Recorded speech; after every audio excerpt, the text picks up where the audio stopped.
BOG drops policy rate to 25%, and we have some universities also, slugging it out in a competition there. So you have KNUST, UNER, and the others also battling it out for some championships. We have GPCC calls for peace, a peaceful by-election in Akwetia, because the Electoral Commission has also put out the date for that, and now we understand it to be September 2.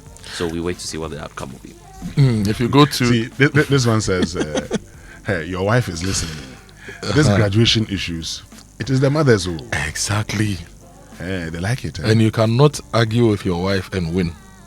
Oh, no, that one you lose. Yes. So if Madam says she'll do it, let them do it. Oh, come on. I don't understand. And they even take the best pictures at the graduations, the women, not the children. Yes. Anyway. Yeah. So let's go to the Ghanaian Times. Food prices decline. Some consumers in Accra yet to feel it. Renewed Boko killings act of sabotage. President Mahama speaking. We will not tolerate shoddy works. Rose Minister warns. And Ghana and Kuwait, a development partnership built on mutual respect, shared vision. Now, if you go to the back page of the Ghanaian Times, curfew cripples businesses. Boko residents cry out. And the MP for Bantama has donated some items to the Suntreso Hospital. Now, Kofi, on food prices, last year, 31st July 2024, I wrote this on Facebook, the yam and tomato conversation. And I wrote that I've been traveling to the Ashanti, Bono, Savannah, Oti, northeast regions over the past 3 years. And my trips have been focused on agribusiness. Whenever yam is in season, I fill my car for only 500 Ghana cedis. They usually give me so much yam, and I end up begging them to stop. It takes over 100 tubers to fill my yam for 500 cedis when yam is in season. Now, when yam is not in season, the same 500 cedis only manages to get me between 10 to 20 tubers. It's the same for tomatoes. When tomatoes are in season, sometimes I get a box for as low as 300 cedis between Agotor and Adan. When they are not in season, 300 cedis gets me only a handful, maybe 3 or 4 cedis, 4 kilograms at best. You can do the same in Agogo. 100 cedis in Agogo, fill your car with plantains. So why are we not investing in basic processing infrastructure in these production areas? For example, for tomatoes, why are we not sun drying or solar drying or dehydrating tomatoes when they are in season? Right? Yams, why are we not investing in proper storage for yams? Why should I buy yam when it's in season for 5 cedis per tuber? And just 2-3 months down the line, you're buying the same tuber for 30-40 cedis. Yeah, sometimes 50. That should be the work of policy. Ministry of Food and Agric, Ministry of Agribusiness, Trade and Industry. This is one of your core jobs, to figure out how we can store, process, and have these things all year round. So now, if you check the Ghanaian Times front page, food prices are declining. Some consumers in Accra are saying they are yet to feel it, right? A lot of the things are in season, pepper and all those things. You know this point that you make, and because whenever I find myself in the Volta region and other parts of the country, I always would come home with, tomatoes, pepper and all of that. Now, this guy, this lady that I buy tomato from, I went to her the last time to buy tomato. I was like, but when I came here the last time, I bought it was at this price. Why have you increased? Actually, as in it's raining too much, so it's affecting the yields. Yeah. And I was like, so you people, if it doesn't rain, you complain. Yeah. If it rains, you complain, right? And the world is moved today. Last time we were having a conversation about going to this man's greenhouse farm. Yeah. To get tomato and other Mr. Ahmed's place. Yes. The world is moved. We should be tapping into some of these things. Yeah. Okay, we're staying at the same place and expecting different results. Yeah. And so, if it doesn't rain, it's a problem. Yeah. If it rains well, it's also a problem. Yeah. And in the month of August, one of the big conversations will be on food prices and food security in Ghana in the sustainability month. I am drying my peppers now because, look, there's a lot of the commodity on the market. People are not buying as much as they have to buy. So I'm drying so that in the lean season, I sell the dried ones and get better value. I don't see the reason why Mofa, Moti are not leading the charge and actually investing and walking the talk when it comes to processing and storage. We need to do that. The daybreak is here. Journalist in danger under the Mahama government. That's the focus of the newspaper today, talking about the fact that some 13 persons have been whipped in 7 months. That's the perspective that the daybreak is talking about. Then some interventions also being done by the presidential advisor when it comes to agric. Of course, Dr. Tukuno's pictures on the front page as well of the daybreak.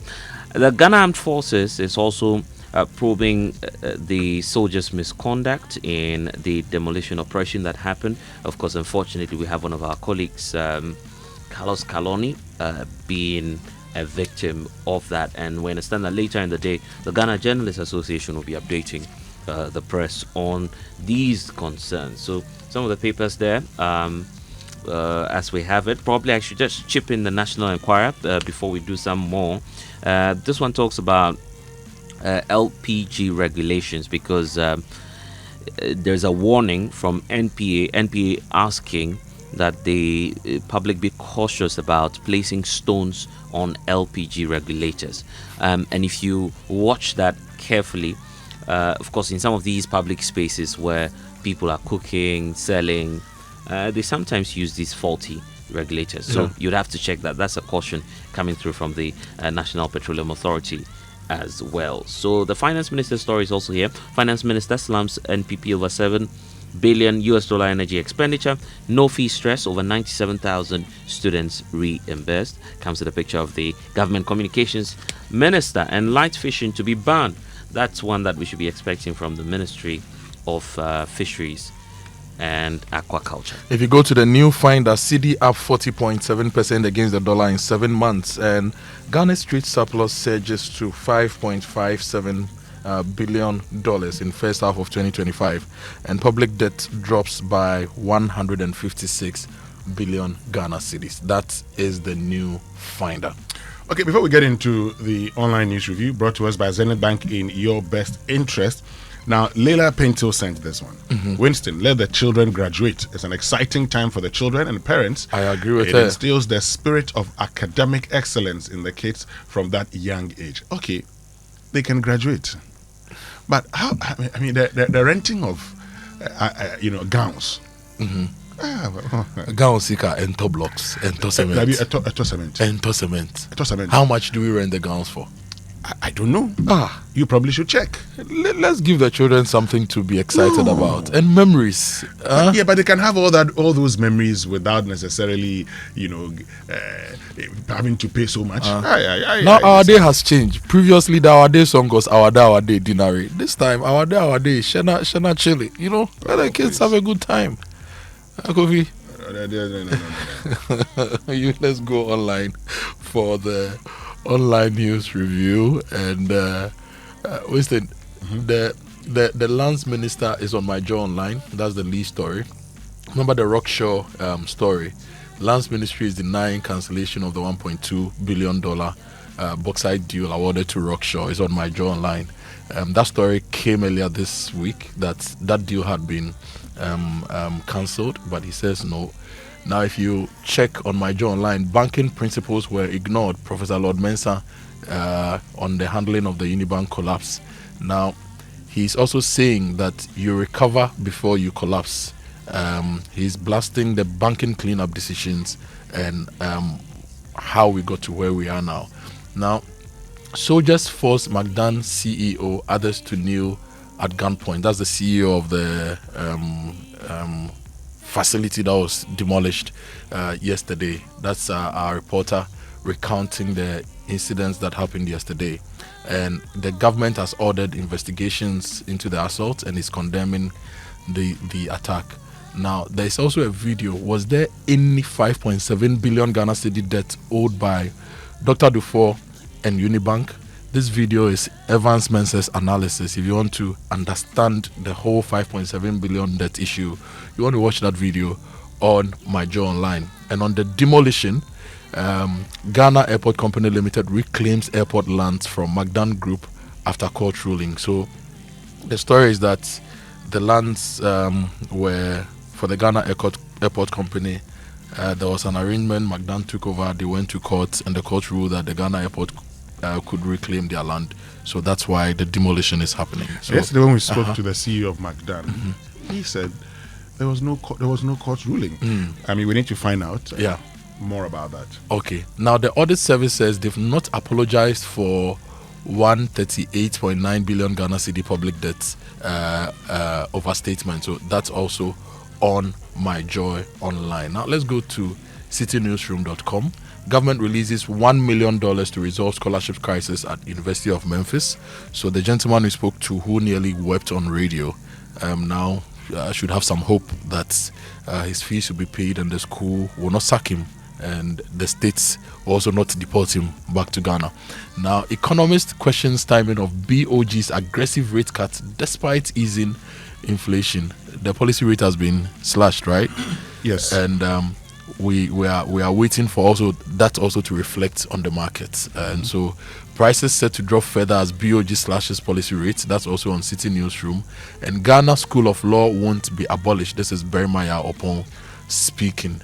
And the facts of Atuesian case must be re-examined. This is Dr. John Appiah still on his campaign to get Atuesian some justice. And GJA demands arrest, interdiction of officers in JoyNews journalist assault. So those are some of the stories on City Newsroom. But there's an interesting story. Parliament approves allocation of oil revenues, mineral royalties to the Big Push agenda. This morning we'll be sharing some of the projects under the Big Push for you, and you'll also be analyzing how oil revenues and mineral royalties can or cannot get us there. That's all coming up on the show. Now, if you go to BNFT, gold exports exceed total imports in June 2025, and removal of import duty on agric machinery will boost agric sector growth. So those are some of the stories on the front page of the BNFT. So, Kofi, I think let's get into the... we can get some of the details. I want to bring you the food story because that's the lead story of the Ghanaian Times this morning. The story is on page 12 of the paper. Now, the Ghanaian Times says that a market survey conducted by the Ghanaian Times in selected markets in Accra shows a general decline in the prices of some essential food items. A visit to the Agbobloshi, Adabraka, and Medina markets revealed that prices of many commodities have indeed declined from levels recorded in January this year, though some variations remain depending on location and availability. A bucket of onions, which was priced at 120 cedis in January, now sells between 40 and 60 cedis. Could you see that thing? In January it was 120. It's now selling for between 40 and 60 cedis because onions are in season. In January they will not be in season, so it will be expensive. So can we put up those large warehouses, climate controlled warehouses that we can use to store onions for say 6-7 months? Yeah. Or can we set up large dehydrators in the production areas or wherever it's feasible so we can dry onions, store them and use them in the lean season? These are some of the things we should be doing. Now they are talking about a bag of Royal Aroma rice which previously sold at 65 Ghana cedis, now going for 585 Ghana cedis. And in line with this, traders at the Medina market reported selling the same bag for 380 Ghana cedis, down from 430 Ghana cedis in January.